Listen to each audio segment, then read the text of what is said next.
Assalamualaikum warahmatullahi wabarakatuh.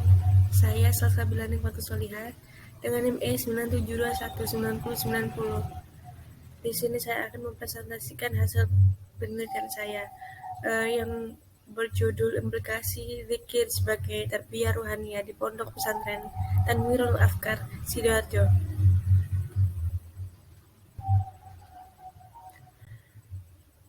Dengan pokok pembahasan yakni zikir sebagai tarbiyah ruhaniyah, kemudian hubungan pesantren dengan tarbiyah ruhaniyah, kemudian yang terakhir implikasi zikir di pondok pesantren Tanwirul Afkar, Sidoarjo.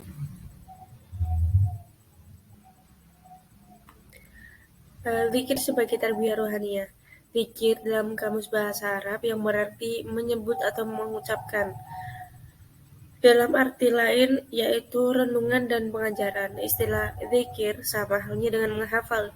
Hanya saja bedanya dalam menghafal mengandung makna menyimpan, sedangkan zikir mengandung makna mengingat. Berdasarkan pandangan dari Muhammad Qutb, mengatakan bahwa tujuan pendidikan ruhaniyah mengandung konsep al-ruh sebagai tali yang mampu menghubungkan manusia dengan penciptanya. Nah, zikir ini mempunyai efek pendekatan diri kepada Allah Subhanahu wa Ta'ala yang mengandung arti penginsanan diri akan makna hidupnya, yaitu makna hidup yang berpangkal dari penyatuan bahwa kita berasal dari Tuhan dan akan kembali kepadanya. Dengan demikian, setidak-tidaknya manusia mempunyai pembenteng diri dari kemungkinan tergelincir pada kejahatan.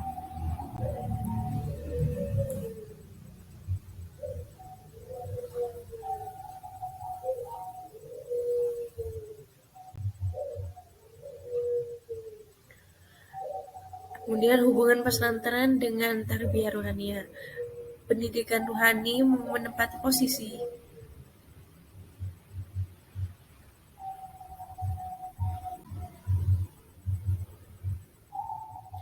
Pendidikan ruhani menempati posisi paling penting karena tarbiyah ruhaniyah ini menjadi tolak ukur kebaikan dan jiwa seorang muslim. Apabila ruhaniyahnya baik, maka semua dimensi yang ada di dalam pribadinya akan menjadi baik juga. Namun sebaliknya, ketika tarbiyah ruhaninya buruk, maka pribadi yang akan menjadi karakternya juga menjadi buruk. Tujuan dalam tarbiyah ruhaniyah ini ialah mencapai kebahagiaan baik di dunia maupun kelak di akhirat.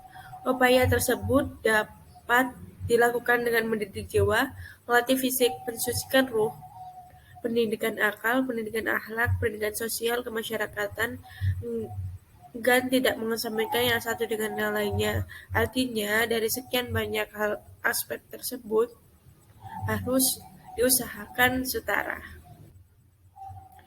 Praktik pembelajaran yang diterapkan dalam pesantren memiliki ciri khas tersendiri, ya, dengan membedakan pendidikan pada umumnya, yakni praktik pembelajaran yang diterapkan belajar melalui Al-Quran. Nah, di dalam Al-Quran ini terdapat nilai-nilai moral yang diselipkan dalam sebuah pembelajaran. Praktik pembelajaran di sini bertujuan untuk memberikan motivasi kepada individu dalam membentuk potensi diri santri dalam pesantren dan diharapkan adanya perubahan atas nilai-nilai moral yang berlangsung sebagai suatu kebiasaan dengan perilaku yang baik atau uswatul hasanah. Kebiasaan dan perilaku tersebut kemudian akan menjadi sebuah karakter.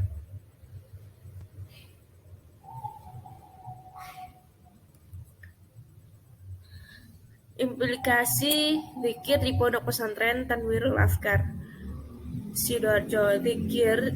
Zikir di pondok pesantren ini dilaksanakan setiap malam Jumat jam 10 hingga jam 12 malam.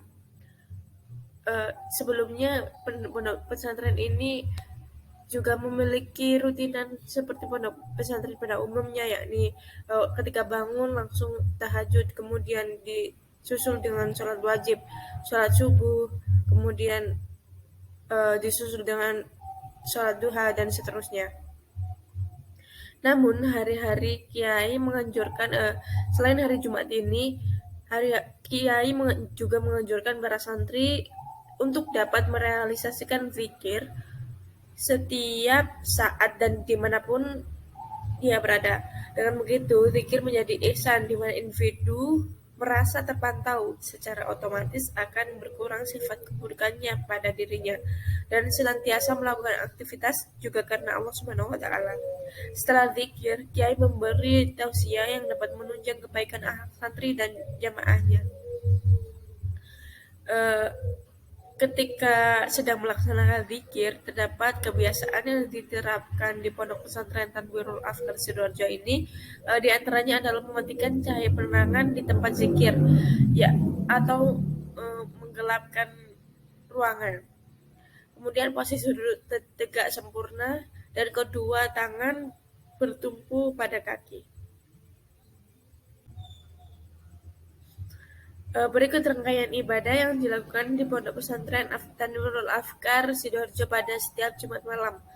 Meliputi yang pertama sholat taubat 2 rakaat, kemudian disusul dengan sholat hajat 4 rakaat, kemudian tawasul, dan kemudian membaca surah Al-Ikhlas sebanyak 11 kali, membaca surah Al-Falaq sebanyak 1 kali, dan membaca surat An-Nas 1 kali, dan disusul oleh membaca surah Al-Fil 1 kali, kemudian istighfar 70 kali, dan dilanjutkan dengan zikir yang ditalkin oleh Kiai.